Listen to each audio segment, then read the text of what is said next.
Hello, everyone. This is Matt, and this is Cut and Splice. As usual, I am joined by Gil and Jason, and this time around, we are talking about the 2005 film Thank You for Smoking, directed by Jason Reitman and starring Aaron Eckhart, Maria Bello, J.K. Simmons, and several other people.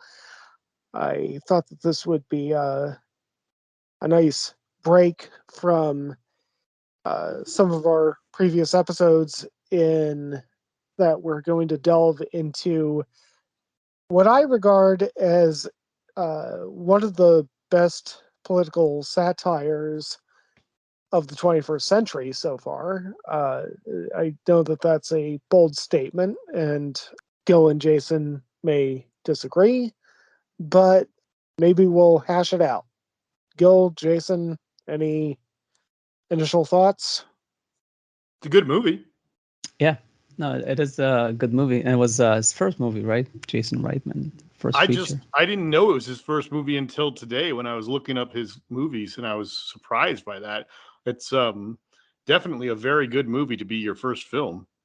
Yeah, no, it's a great cast too and stuff. And no, I mean he aside from having, I'm sure, some connection with his dad and stuff, he was But just just a little also connection, right? a little connection, but also he's just extremely talented, and he proved it with this movie and then a few other ones that followed for sure. I know in our comedy episode, which I'm not sure would air before or after this, depending. We discussed how Jason Reitman. What did I say? That he was the M Night Shyamalan of comedies, or something. Yeah. That like he slowly started like he burned too hot with his first few movies that I feel it was tough for him to keep that going. But still, he made some really good movies, and I'm glad we have them.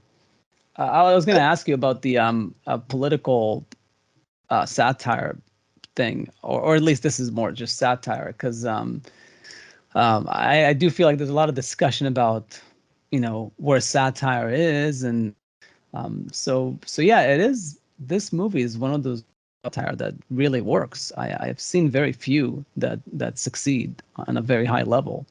It's even Yeah. tough for me to think of them.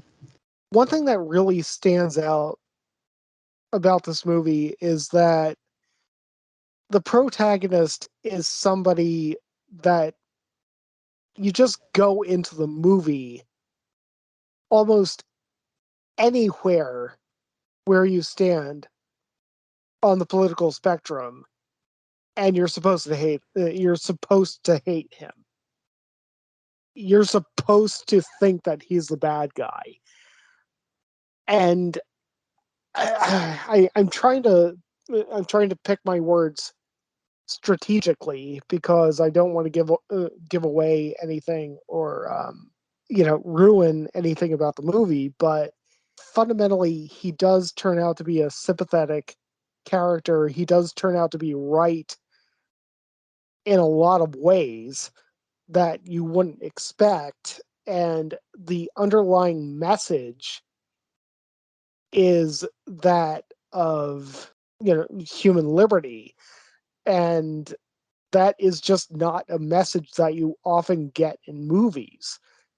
So I mean, in a lot of ways, I think that Thank You for Smoking had the same approach to political satire that you would get from South Park.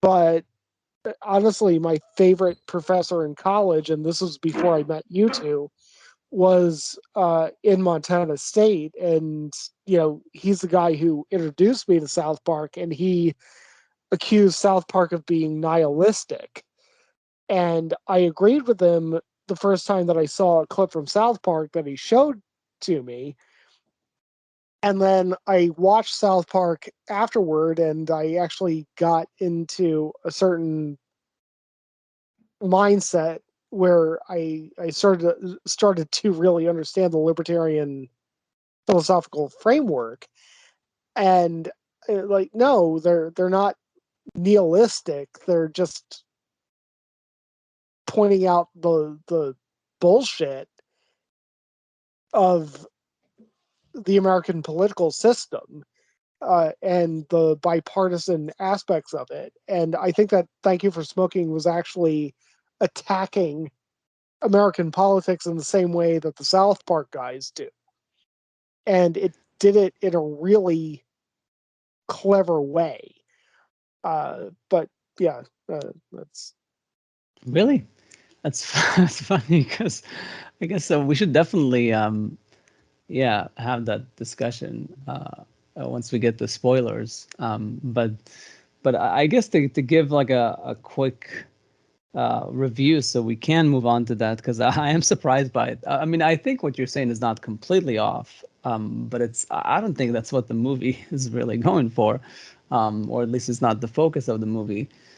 But yes, it's definitely very cleverly done, and it utilizes those political points for sure to tap into those things. But yeah, as far as a movie, you're right, and this is not spoiling anything. He is supposed to be a very unlikable person, and it does because he's peddling smoking essentially is a good thing.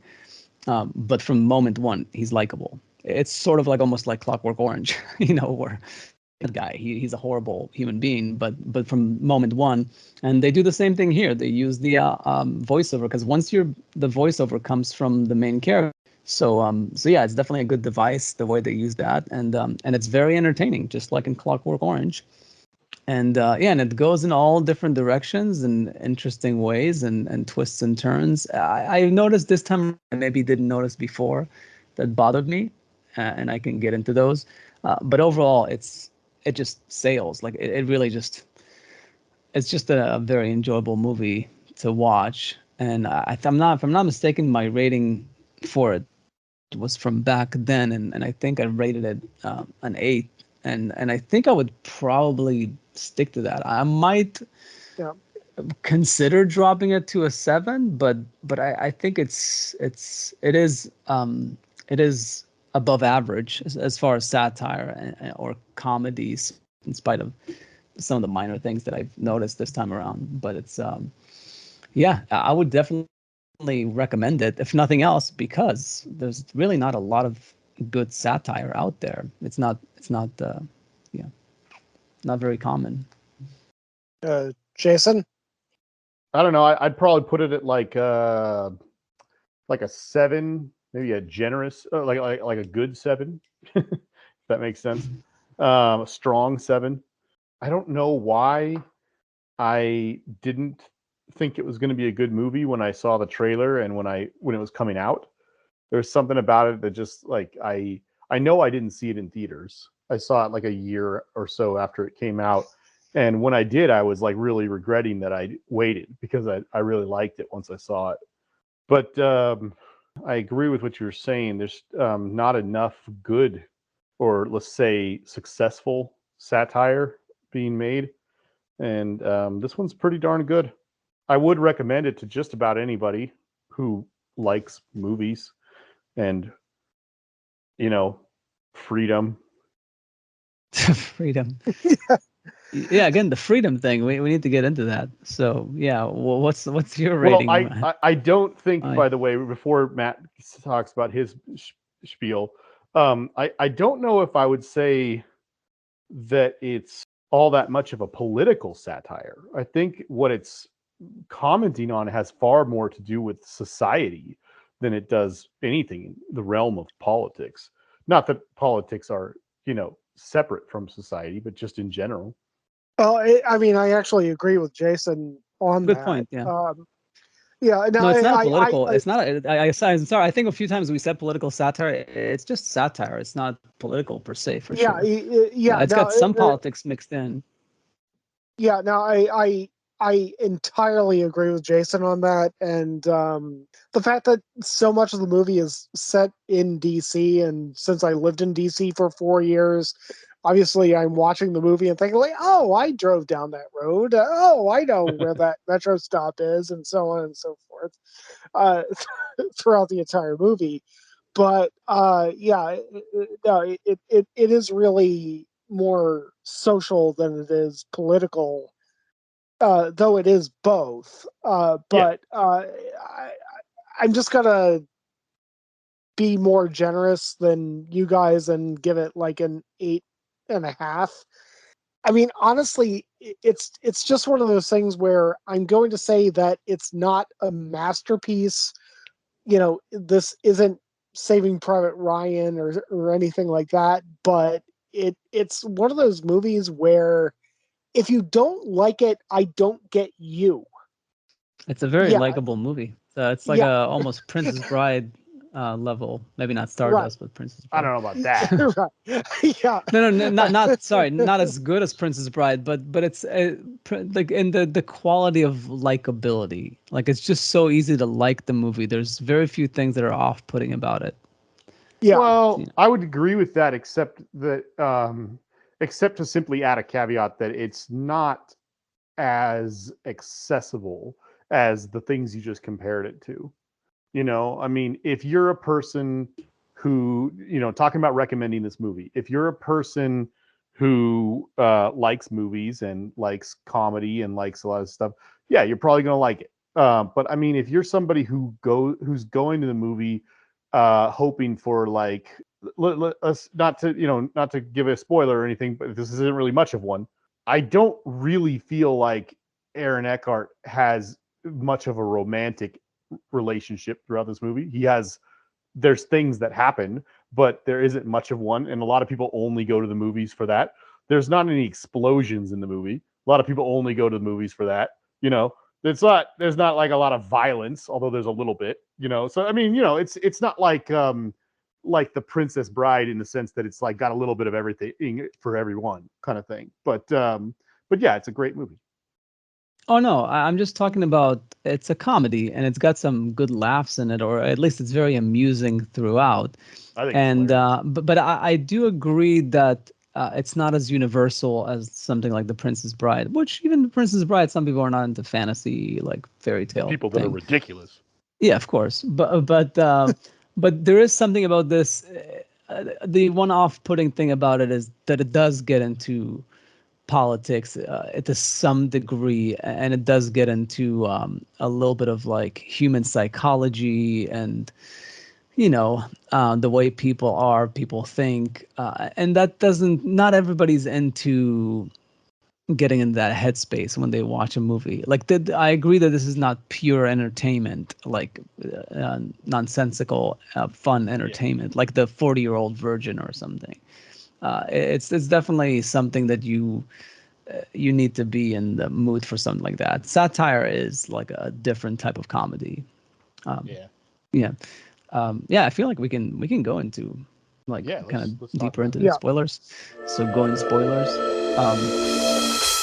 Matt, so tell me, so what's about this movie that's like about freedom, or like to what extent do you think that actually is what the movie is trying to say? Or Oh, well, the funny thing is, I actually wrote an article on Medium saying that the best libertarian movies are the movies that are accidentally libertarian, and, and I think that this actually qualifies. I don't believe for a second that the filmmakers were actually out to make a libertarian movie, but Like the Escape from thing, LA. right? Yeah, or Minority Report, or The Lives of Others, or anything like that. But the thing that really sticks out to me is that I mean, obviously, corporate lobbyists are not exactly, people's favorite people. That's not really your go-to protagonist. And then you go to a tobacco lobbyist as your protagonist, and It's even worse. yeah, that's like public enemy number one. And the thing is, I'm trying my best to keep my personal political views off this channel, but there's no way to avoid it in this case. I actually think that tobacco lobbyists are among the most defensible lobbyists that we actually have, because the onslaught against the tobacco industry has been so strong that really the Nick Naylor's, the main character of the movie, by the way, we didn't actually mention him earlier. Okay. The Now, the Nick, people have seen this movie if they're listening, right? so Yeah, they'll know. but yeah, the Nick Naylors of the world are actually not the people asking the government for favors. They're not the lobbyists asking the government for favors. They're actually the lobbyists who are just asking the government for the liberty to just keep doing what they're doing. So, in my mind, he's actually the most defensible lobbyist that you can get. And when the movie finally ends and Nick Naylor's in front of Congress, and he finally just flat out says, yeah, cigarettes are addictive. Yeah, they cause cancer. Yeah, they're dangerous. But adults should be treated like adults, and if they want to take on that risk, they should be allowed to do it. I mean, that's, I mean, that's basically libertarian philosophy right there. I never Yeah, thought of it that way. Specifically, just the part you're talking about, what you started with, saying that a tobacco lobbyist has more reason to exist, at least in terms of a libertarian mindset, because of the fact that like you just said, they're not actually asking for the government to do something; they're asking for the government to not do something. And that's interesting because I'd never thought about that. But I don't know how you would justify that as being more of a reason than, say, like a gun lobbyist. well, I didn't say that. No, Didn't you say the most? uh, I, I, I guess I one of the might have said, most. I think I said one of the most, and Okay. when I I don't know if said he said one of the most. I mean, I'm just, I, you could I, interpret what he said as one I, of the No, most. you're right. You're right. I might have said the most. If I did, I was wrong. One of the most would also be gun lobbyists. Like, yeah, but and now we're going to get doxxed and tarred and feathered and everything like that. And by the That's way, anybody, okay. yeah, and by the way, anybody That's okay. listening, Nobody Gil at cares. the least probably doesn't agree with me. So don't Oh, don't go after worry. him. I'm not gonna agree Uh, so with you. yeah. But this is an interesting case, and maybe it's because you're more of a rampant libertarian than Jason is, and this is why you read this into the movie and he didn't initially. But I don't think the movie. Uh, that's not the philosophy of the movie. That's of Aaron Eckhart's character. It's all bullshitting. It's all arguments. The whole movie is one series of arguments. He just jumps from one argument to the next. It's just that at the end of the movie, he runs out of arguments, so he pulls the truth card. Fuck it. Yes, we lied all these years. We get scientists to like have bogus experiments just to say that they're not causing cancer, but they are causing cancer. But I'm pulling the freedom card and saying that, like, let people get cancer if they want to get cancer. He doesn't condone it. That's why in the end he leaves the tobacco industry. It was also a calculated like risk because he thought that they were on their way out, because he also outed them in a way in that argument. So if anything, he's making a comment that people are stupid to want this amount of freedom. If you're stupid enough to smoke cigarettes and kill yourself, like, have at it, buddy. But it's a bad idea. And he even has that realization when he almost patches that are put on him and stuff. But I don't think that there's anything here that's like insinuating that that's the ultimate point of the movie, that let people be people. That's not what No, the movie is going for. The no, no, movie is actually making fun of people being hypocritical. the cheese in the end, like, oh, but Vermont cheese is, like you're not outlawing that. Why would you outlaw cigarettes? But it's just talking about the hypocrisy of all points of views and all different people. But it's not a proponent of freedom, this movie, But his moral awakening was his libertarian moment. No, he was just trying to make an argument. I mean, at least that's the way I read it. And he's already played the freedom card with his kid when he was like in Santa Monica, like on the pier, and he was talking about like, why did you take my choice away from me? Like he was teaching his kid how to make an argument based on just freedom of choice, and he used that in the end because his kid also inspired him to do the comeback in the end, and he brought that freedom card that he used with him on the pier. That's all that was. Like it wasn't. He was just trying to win the day, but he also realized that ultimately I'm very good at like making an argument, but why am I gonna keep making it for the wrong people? No. So that's when he got the job offer back to go back, and he quit. He had a realization. Nothing about it was about his politics, or he doesn't really believe that it's just a good argument to make. He's just making the point that everything can be twisted to sound right or to win the argument, but really it's all BS. Really. Well, I mean, even if that's the point that the movie is trying to make, it's still making the point that the case for liberty always wins. Yes. Oh no, I agree on that part that it's an incidental thing that if you're a libertarian and you're very into freedom, you'll because it's in there, and freedom is always it's it's uh it's understandable why people like their freedom.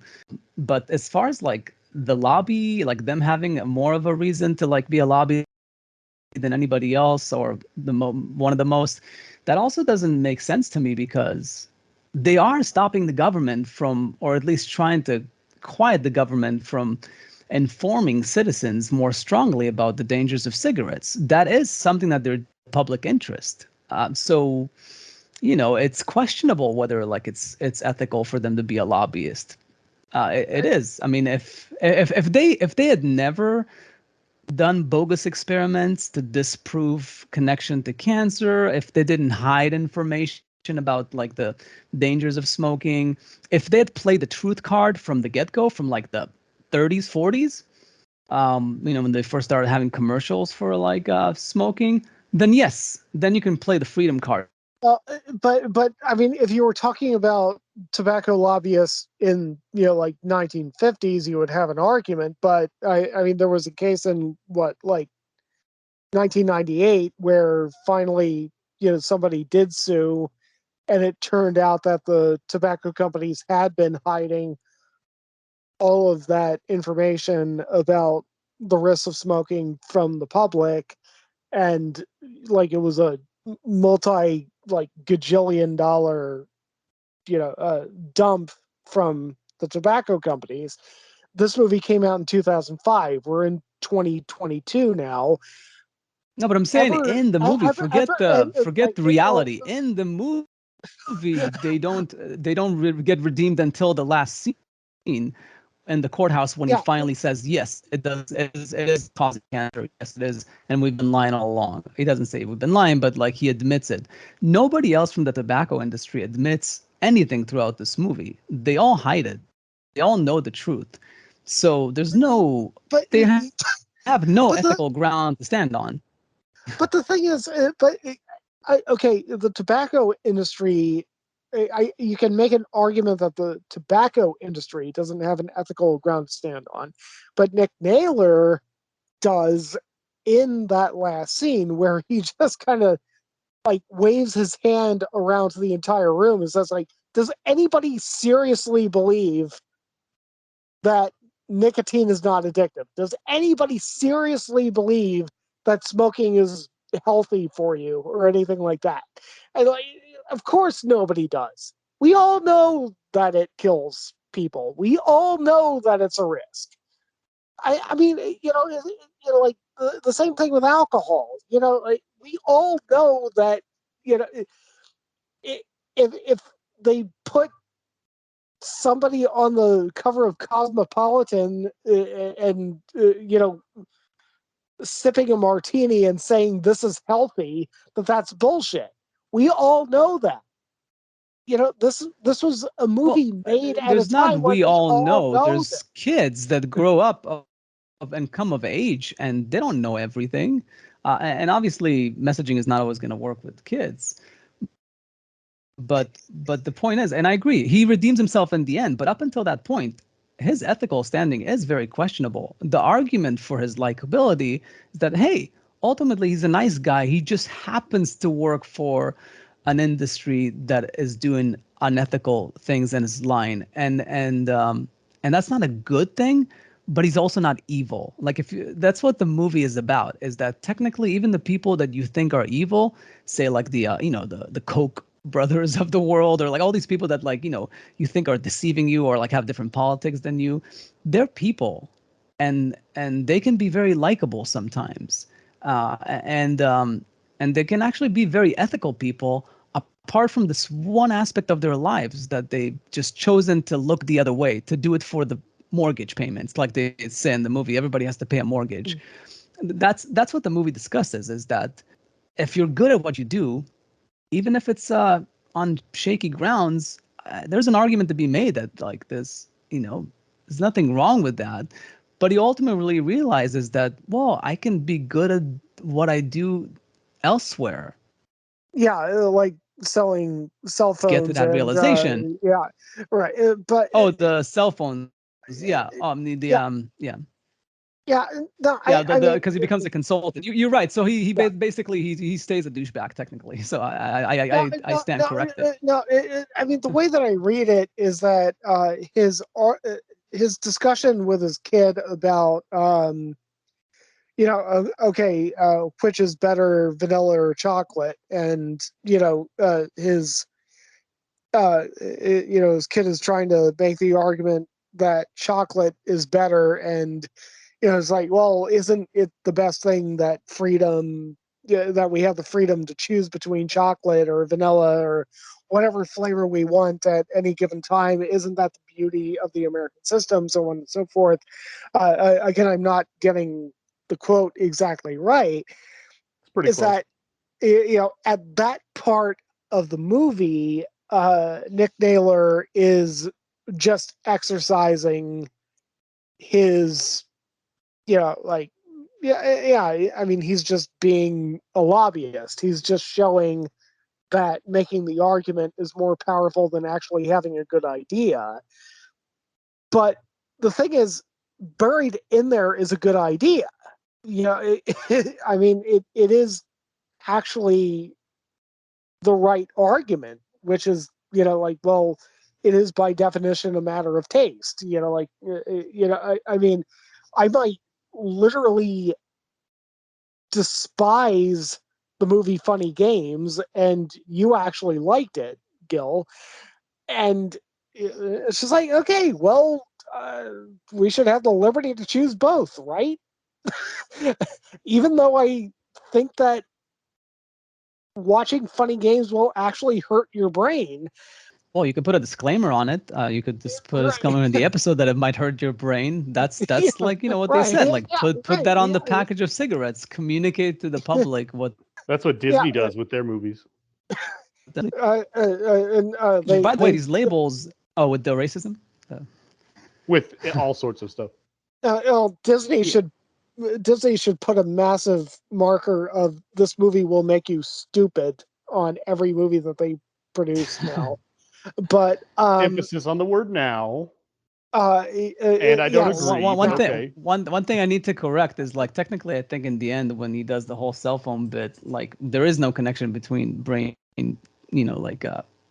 brain tumors and cancer, and sorry, brain damage and like cell phones. So I think he was like being more ethical. He's helping companies like have good messaging about. But in any case, But in 2005, it was a little bit more up in the air. It was more up in the air, so that's why. Yeah. Yeah. So maybe it does stay a bit the same. But in any case, just to also respond to what. Yeah, Up in the Air is What? another Jason Reitman movie. Oh, I Up didn't. in the Air. Yeah. Uh, That's a good. yeah. Right. But one thing I was gonna say before I forget too is what you're saying about his freedom speech at the pier. I've referred to it before. It's a script, structure thing. They planted that conversation at that point because it comes back to him in the end when his kid inspires him to go to in front of Congress or whatever, and he repeats that freedom argument because he realizes that's like his last card that he can play to redeem himself somehow. I don't think that was planted with his kid to make some sort of like philosophical libertarianism being like the true way of the world. I think it was just a script structure thing. It was brought, it was there with the kid, and then came back in the end because he was inspired and he remembered what he told his kid. He was like, oh wow, you haven't used that freedom argument yet in this whole thread, so I should bring it now. It's the right time because it's the foolproof argument. Well, may I make an observation? Yeah. Okay, Jason, go ahead. I'll try to keep my thought in my brain. Yes, please do. All right. I just wanted to say that every time I've seen this movie, I definitely read it the way Matt described it. I'm finding it very interesting that Gil is saying that that he's describing it this way, and I'm not inclined to disagree. I think that that's probably, at least on some degree, what the intention was of the people who wrote and or made this movie, all of them involved. But much like another satire film, Starship Troopers, I don't believe that Paul Verhoeven had any sort of like fascist like inklings. I don't think that he feels that that's a better way to run society or anything like that. But unfortunately, even though the movie isn't supposed to be a pro-fascist thing, it's supposed to be kind of taking the piss out of all of that. By the end of the movie, while I should say that I love Starship Troopers, it is a flawed film because it does really glorify a lot of those things that are in the book, like a very pro-fascist society. And I don't think that was intentional, but it's there nonetheless. And I don't know if Jason Reitman or anyone making this movie intended to make the kinds of overall statements that that Matt was making here. But I was reading something here in front of me that said Mike. I just I don't know if that was the intention, but I do believe that that's what came through. Now, I'm not saying that it's like blatantly obvious. I'm not saying that everyone who sees this is going to get that from it, but I believe it's there. I believe there's between several of those scenes and just the fact that it ends on that note and everything like that. I think it's, like Matt said, perhaps unintentionally saying something. I think that, and maybe that's not even its purpose, but what you make is what you make. And in the end, when it comes to any form of art, a lot of times the lasting thing is how people take it more than what it was intended to be. Yeah, one quick thing I would say before Matt goes on, one quick observation is that we did say before we started that Elon Musk and Peter Thiel, produced this movie, like supported it financially, and there is a whole, especially back then, there was a thing going in like Silicon Valley back then. And to this day, Elon Musk is, I think, very much like the libertarian type. Has been proven in recent times. And definitely he's Peter an Thiel. anarchist. Oh yeah, for sure. So I do wonder if one of the reasons why they supported this movie is because it had the freedom angle to it. And maybe that's the way it was sold to them. I'm not sure if Jason Reitman is all there with them, but that alone gives me the thought that maybe I'm wrong and you're right. That maybe, and it does come up a few times in the movie, the freedom argument, it's obviously part of the choice to smoke is that you know that there's a risk, but you choose to take that risk, and that's a good thing to have in society because prohibition, like doesn't tend to work. But effectively, I feel like pretty much what's happened since 2005 is essentially effectively prohibition, and that's why cigarette smoking has dropped significantly in the U.S. because they've made it so difficult and hard to be a smoker that it's just there's less and less people smoking. Now vaping is the new thing. But yes, so there is just that Elon Musk, Peter Thiel thing. That might be a reason to suspect that the freedom thing wasn't just an accidental thing. Well, I mean, I think I've smoked about 500% more cigarettes since 2005 than I did prior, which basically amounts to 5.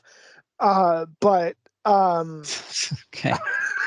Weird statement, but continue. Yeah. But I mean, actually, that's the thing. Like when Naylor is speaking before Congress, I think it's actually an important plot point that this is his first time speaking publicly where he's not actually being financed by big tobacco, and he uses the freedom argument.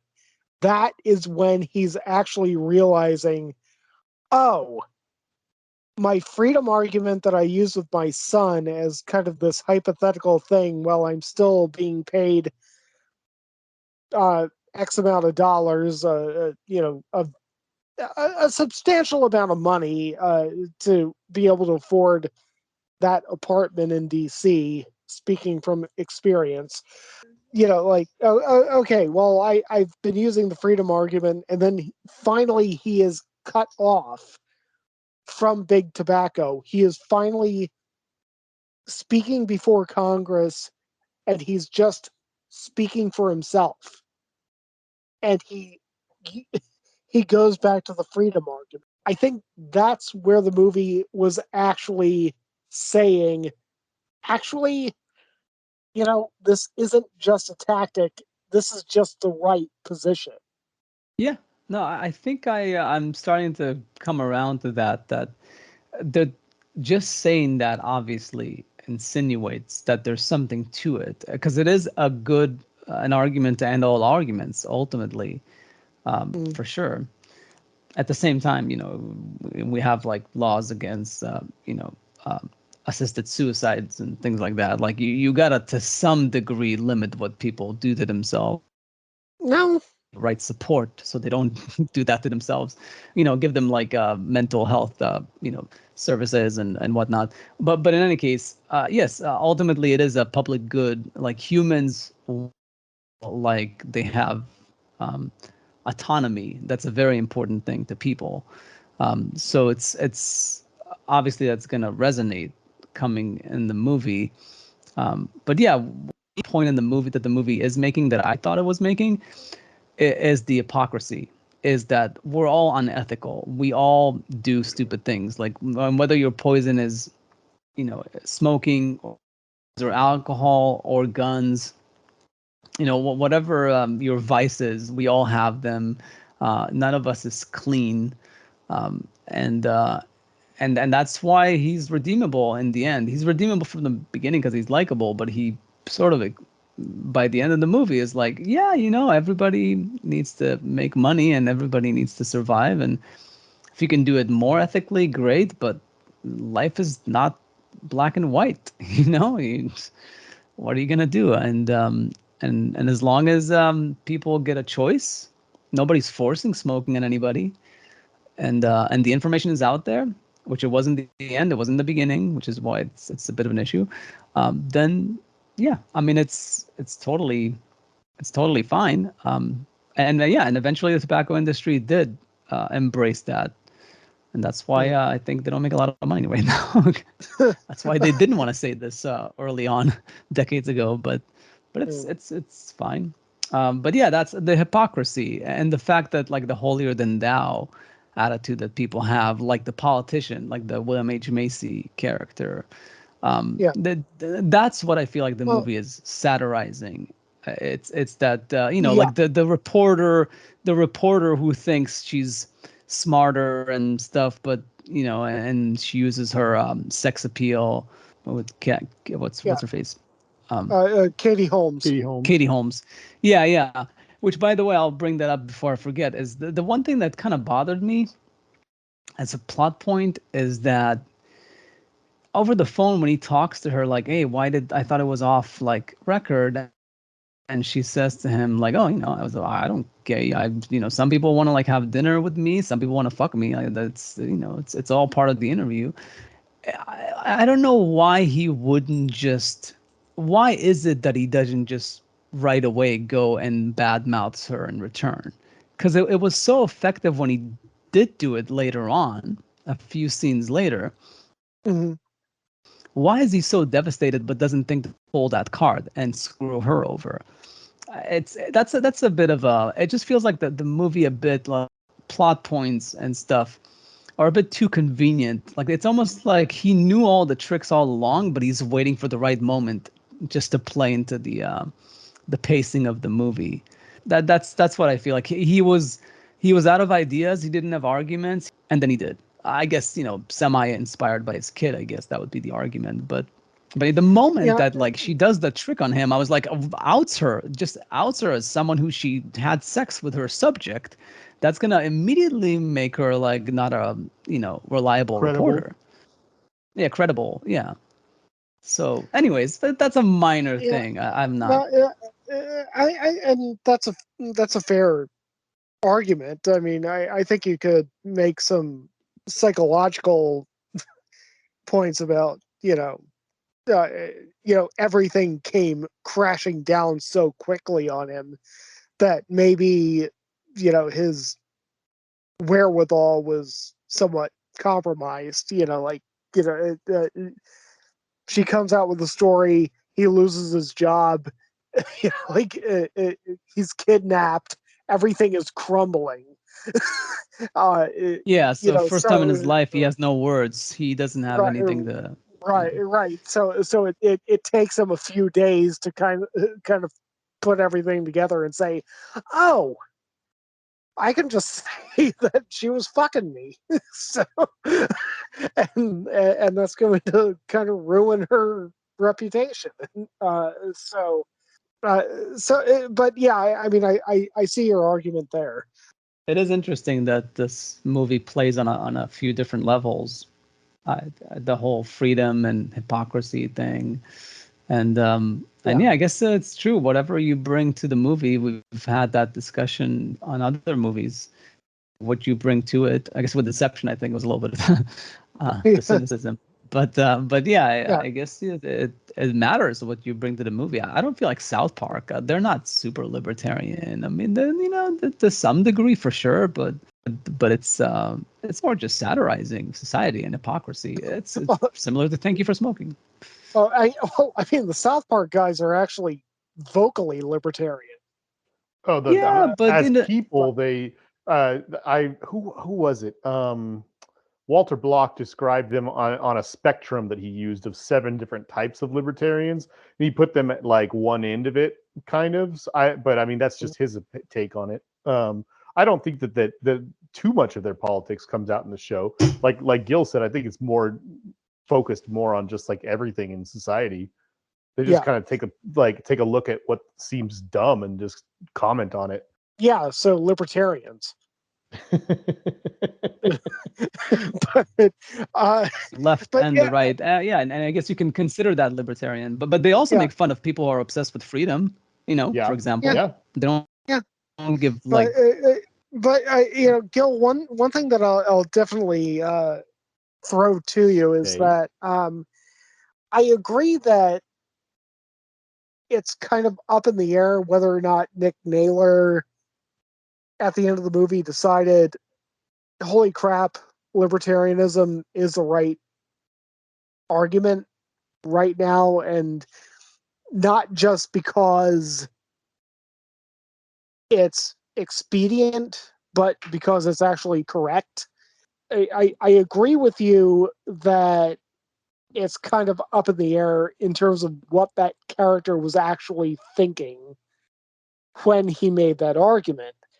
But the movie, I think no matter how you put it, when you have the climax of the movie, the slam dunk moment of a movie being it's all about freedom of choice. When the antagonist is making the argument that we should abridge freedom of choice, and the protagonist finally says, like, okay, all the cards on the table, yeah, you're right. This is dangerous. This is scary. You're right to be scared about it. We should still have the liberty to put in our bodies what we decide to put in our bodies. Even if the movie didn't intend to make that statement, it made that statement. Even if Nick Naylor wasn't saying, hey, I'm a libertarian now, the movie was making that statement. I think we've established that it's possible that you can read it both ways. I think the movie was mostly pointing out hypocrisy. That's what I think that was the strongest point of the movie. And then his real, as far as what the character realizes, he does. His biggest realization is that he wants to be a better role model to his kid, which is why he didn't take the job offer. So that right there has nothing to do with libertarianism. It has to do with just, I mean, it has to do with freedom to some degree, because he realized that he came up with the freedom argument because he wasn't an employee of the tobacco industry. Yeah. And he realized that he liked that freedom, and that he does to some degree argue that freedom is a good thing in general, which is why he chooses to be free of the job. Like he chooses to go into business for himself. But that doesn't necessarily have to do with the smoking, because like the biggest thing is the movie's called Thank You for Smoking. That is a slap in the face to smokers. Like it's basically saying like, thank you for being an idiot and putting this toxic waste in your body. Yeah. You know, we'll count the money all the way to the bank. It is actually poking fun at smokers in a way. So I don't think it's like, oh yeah, smokers, we're on your side. You should have to do whatever you want. I don't think that's what this. I think it has something to do with freedom, because he does choose freedom in the end, but it's got nothing to do with smoking or any vice. He just wanted to choose the freedom of like not having to work for people that had questionable ethics from the beginning of the movie and were peddling poison. You know, he knows better now. Yeah. Yeah, yeah, but he knows he can't escape it, because like, you know, whether it's the, like we said, like the hypocrisy, like whether it's whatever the vice is, there's something to argue or try to twist in an argument. It's always going to be questionable whether you're ethical there, but can you try to be more ethical? You can try. That's what he was saying in the end. Like, I can try. But I mean, I don't know. even That's I mean, even in my position, I've turned down jobs where, you know, I disagreed with some kind of ethics in terms of how they were operating or what they were saying, and I mean, I'm still a hardcore free speech advocate, and I'm still a libertarian. But you know, I and it doesn't make me any less of a libertarian to just say, you know, you guys are kind of assholes. You know, you do you. I'm just not going to be a part of it. But so I mean, that's kind of how I viewed his decision at the end of the movie. But yeah. I man, mean, this Jason, I'm curious to know like what Jason, because I think you've said, because you saw this movie a while back too. I mean, what was your impression? I mean, I know you've noticed the things that Matt said, but was that your view of the movie from the beginning, the first time you saw it too, or? I think this movie is as I said before, a social satire. I think it's commenting on a lot of things like what Gil's talking about. And I think at the end, I felt like it was definitely making a statement about the the positive aspect of the freedom of choice and things like that. But I mean, I don't know if I would say that was like the takeaway message or anything, but it was definitely there in the movie for sure. I was going to say, I didn't want to derail your question or anything, but I was going to say, I feel like we've kind of talked about the themes and morals and stuff of this movie ad nauseum. I was going to ask Matt if he wanted to make his obligatory cinematography rant about them shooting through a cigarette filter. Trying to remember that one. Yeah, I don't know if I want to really rant about that specific shot. I don't want to put words in your mouth. I'm just saying. Or a cigarette. Yeah. That was silly. The sixth one.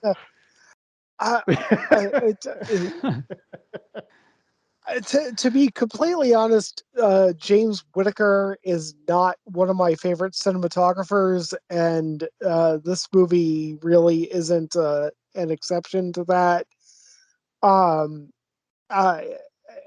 mean, I like that it was shot on film, and I like that it was shot anamorphic, but it kind of felt, it's weird because I'm in favor of overexposing film, but it seemed like he was kind of hyper overexposing everything that he shot. I mean, it felt like the key lights were constantly burned out on people's faces, and film can generally handle that, but if you're 10 stops over, you're kind of fucked. Really, most of my cinematography gripes were actually probably more on the director than the cinematographer, but sure.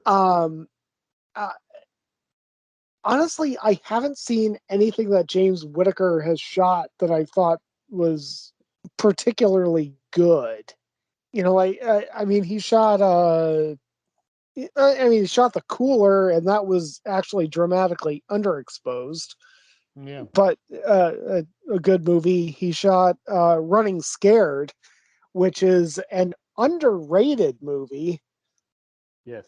That was probably probably his best work. But yeah. Other That had than the same that, kid in it too, didn't it?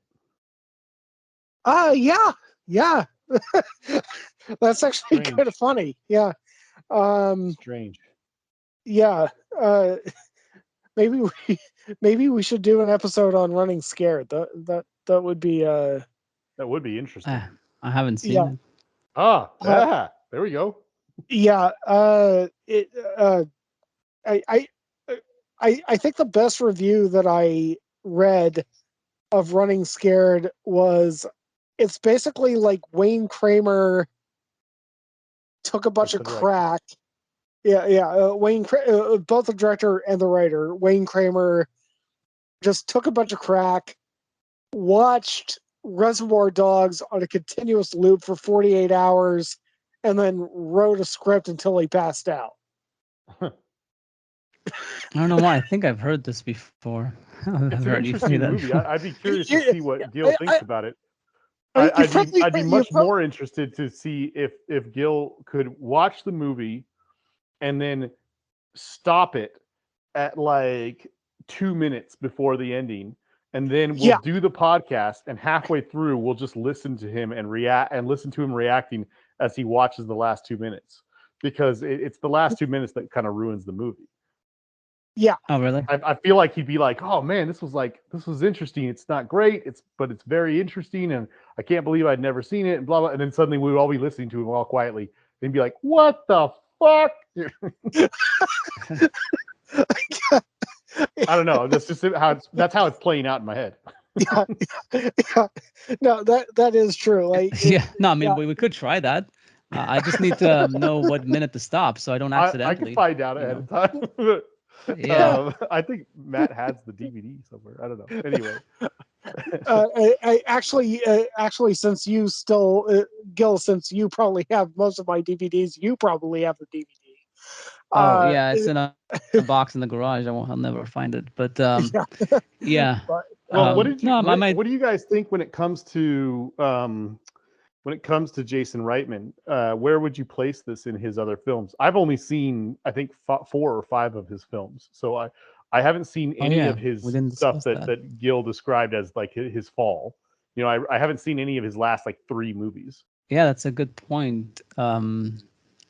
I can give you my quick. Let's see, be a good point to end on. Yeah, it's kind of like looking back at it. I'm not super crazy about his movies, but I think Thank You for Smoking is probably his best. mhm. The first time I saw it, and I think it was the only time I saw it. But no, I thought it was an impressive movie, even though it also looked pretty bad, like cinematography. Like something about it, but it sort of worked for it because it was supposed to look Saturday Night Grit. I think Juno is a tad overrated, but it's still a very solid movie. So I would probably place that on third.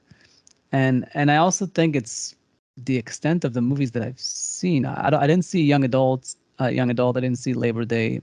I didn't see Tully. I actually want to see Tully because I think it's about parenthood and stuff, and I feel like that would be appropriate for me and my wife to watch.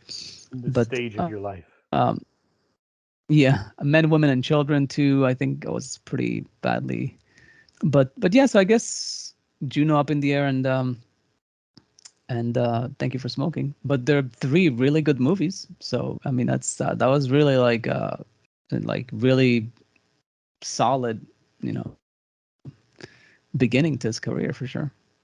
I'd certainly Yeah. be very proud if I made those 3 movies. Yeah. No, for sure. Yeah, I mean, Thank You for Smoking is easily number 1 for me in terms of his filmography that has become a digitalography in recent years. But I mean, Juno's a pretty close second, though. Thank You for Smoking didn't make me cry. Juno made me cry. Up in the Air, sometimes the cinematography made me cry, but the movie didn't. Young Adult was basically where it was like, oh, he's pulling a Shyamalan. I mean, it wasn't. Yeah, like he's getting progressively worse. Oh, I thought you were saying like that it had a twist ending. I was like, what? No, no. It's just that. I mean, Thank You for Smoking the whole was great. Shyamalan of comedy thing. No, Right. You're right. I never thought about it until you said it right now. I would say that Young Adult is definitely his Village. Yeah. Only he didn't have Roger freaking Deakins. No, he did not have Roger Deakins. Although, yeah. Okay, that's true.